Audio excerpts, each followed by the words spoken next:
je veux que là où je suis, ce que tu m'as donné soit aussi avec moi, afin qu'ils voient ma gloire, la gloire que tu m'as donnée, parce que tu m'as aimé avant la fondation du monde. Père juste, le monde ne t'a point connu, mais moi je t'ai connu, et ceux-ci ont connu que tu m'as envoyé. Je leur ai fait connaître ton nom, et je le leur ferai connaître, afin que l'amour dont tu m'as aimé soit en eux, et que je sois en eux.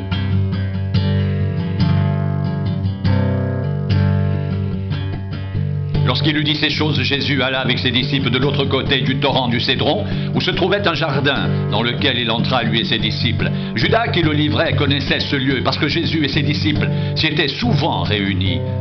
Judas, donc, ayant pris la corde et des huissiers qu'envoyèrent les principaux sacrificateurs et les pharisiens, vint là avec des lanternes, des flambeaux et des armes. Jésus, sachant tout ce qui devait lui arriver, s'avança et leur dit: « Qui cherchez-vous » Ils lui répondirent: « Jésus de Nazareth. » Jésus leur dit: « C'est moi. » Et Judas qui le livrait était avec eux. Lorsque Jésus leur eut dit: « C'est moi », ils reculèrent et tombèrent par terre. Il leur demanda de nouveau: « Qui cherchez-vous » Et ils dirent: « Jésus de Nazareth. » Jésus répondit: « Je vous ai dit que c'est moi. Si donc c'est moi que vous cherchez, laissez aller ceci. » Il dit cela afin que s'accomplisse la parole qu'il avait dite: « Je n'ai perdu aucun de ceux que tu m'as donnés. »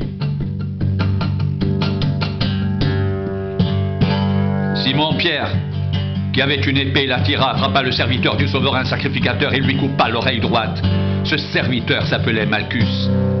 Jésus dit à Pierre: « Remets ton épée dans le fourreau. Ne boirai-je pas la coupe que le Père m'a donnée à boire ?»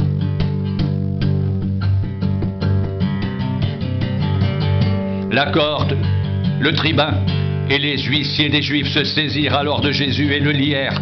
Ils l'emmenèrent d'abord chez Anne, car il était le beau-père de Caïphe, qui était souverain sacrificateur cette année-là. Et Caïphe était celui qui avait donné ce conseil aux Juifs: il est avantageux qu'un seul homme meure pour le peuple. Simon-Pierre, avec un autre disciple, suivait Jésus. Ce disciple était connu du souverain sacrificateur et il entra avec Jésus dans la cour du souverain sacrificateur, mais Pierre resta dehors près de la porte. L'autre disciple, qui était connu du souverain sacrificateur, sortit, parla à la portière et fit entrer Pierre.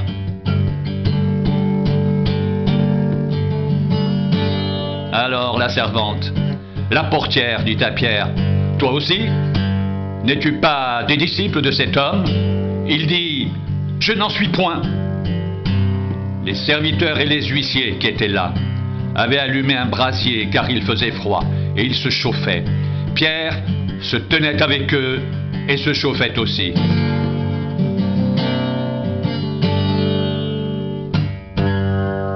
Le souverain sacrificateur interrogea Jésus sur ses disciples et sur sa doctrine. Et Jésus lui répondit: « J'ai parlé ouvertement au monde. J'ai toujours enseigné dans la synagogue et dans le temple, où tous les Juifs s'assemblent, et je n'ai rien dit en secret.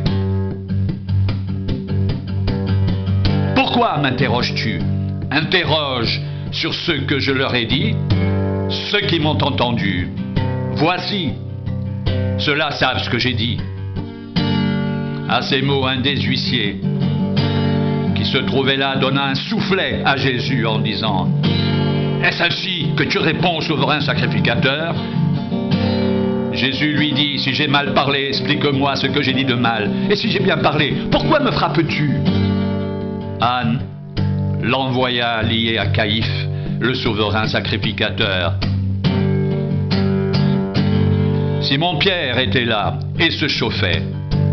On lui dit: « Toi aussi, n'es-tu pas un de ses disciples ?» Il le nia et dit: « Je n'en suis point. » Un des serviteurs du souverain sacrificateur, parent de celui à qui Pierre avait coupé l'oreille, dit: « Ne t'ai-je pas vu avec lui dans le jardin ?» Pierre le nia de nouveau, et aussitôt le coq chanta.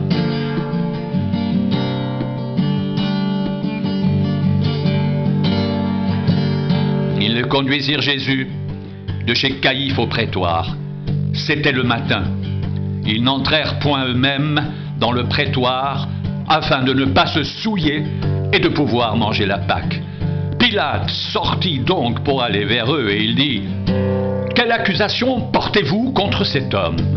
Ils lui répondirent: « Si ce n'était pas un malfaiteur, nous ne te l'aurions pas livré. » Sur quoi Pilate leur dit: « Prenez-le vous-même et jugez-le selon votre loi. » Les Juifs lui dirent: « Il ne nous est pas permis de mettre quelqu'un à mort. » C'était afin que s'accomplisse la parole que Jésus avait dite lorsqu'il indiqua de quelle mort il devait mourir. Pilate rentra dans le prétoire, appela Jésus et lui dit: « Es-tu le roi des Juifs ?» Jésus répondit: « Est-ce de toi-même que tu dis cela, ou d'autres te l'ont-ils dit de moi ?» Pilate répondit: « Moi, suis-je juif ? Ta nation et les principaux sacrificateurs t'ont livré à moi. Qu'as-tu fait ?» «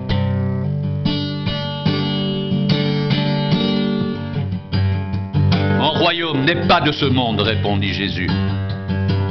Si mon royaume était de ce monde, mes serviteurs auraient combattu pour moi, afin que je ne sois pas livré aux Juifs. Mais maintenant, mon royaume n'est point d'ici-bas. » Pilate lui dit: « Tu es donc roi ?» Jésus répondit: « Tu le dis, je suis roi. Je suis né et je suis venu dans le monde pour rendre témoignage à la vérité. Quiconque est de la vérité, écoute ma voix. » Pilate lui dit: « Qu'est-ce que la vérité ?» Après avoir dit cela, il sortit de nouveau pour aller vers les Juifs, et il leur dit: « Je ne trouve aucun crime en lui, mais comme c'est parmi vous une coutume que je vous relâche quelqu'un à la fête de Pâques, voulez-vous que je vous relâche le roi des Juifs ?» Alors de nouveau, tous s'écrièrent: « Non, pas lui, mais Barabbas !» Or, Barabbas était un brigand.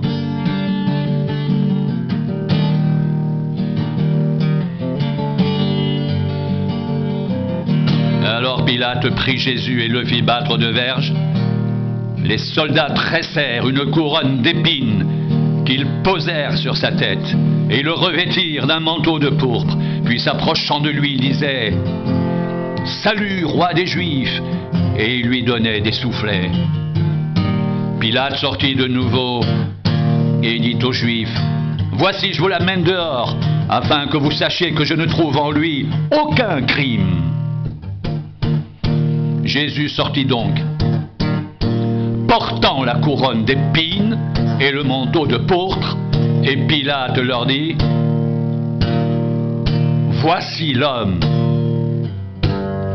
Lorsque les principaux sacrificateurs et les huissiers le virent, ils s'écrièrent: « Crucifie! Crucifie !» Pilate leur dit: « Prenez-le vous-même et crucifiez-le, car moi, je ne trouve point de crime en lui. » Les Juifs lui répondirent: « Nous avons une loi, et selon notre loi, il doit mourir, parce qu'il s'est fait fils de Dieu. » Quand Pilate entendit cette parole, sa frayeur augmenta. Il rentra dans le prétoire et il dit à Jésus: « D'où es-tu » Mais Jésus ne lui donna point de réponse. Pilate lui dit: « Est-ce à moi que tu ne parles pas? Ne sais-tu pas que j'ai le pouvoir de te crucifier et que j'ai le pouvoir de te relâcher ?» Jésus répondit: « Tu n'aurais sur moi aucun pouvoir s'il ne t'avait été donné d'en haut.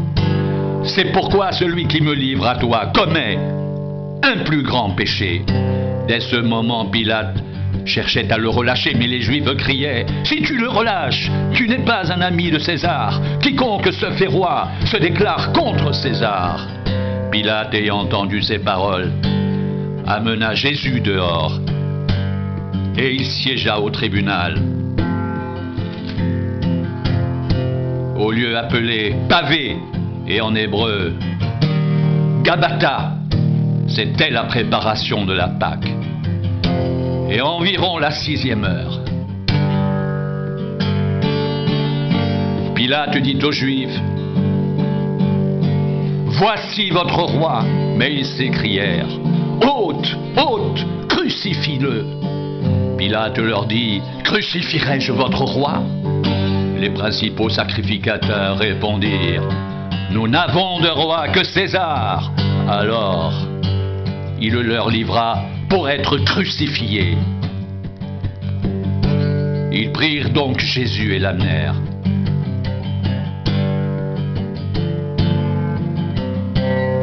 Jésus, portant sa croix, arriva au lieu du crâne qui se nomme en hébreu Golgotha. C'est là qu'il fut crucifié, et 2 autres avec lui, un de chaque côté, et Jésus au milieu. Pilate fit une inscription qu'il plaça sur la croix, et qui était ainsi conçu: Jésus de Nazareth, roi des Juifs.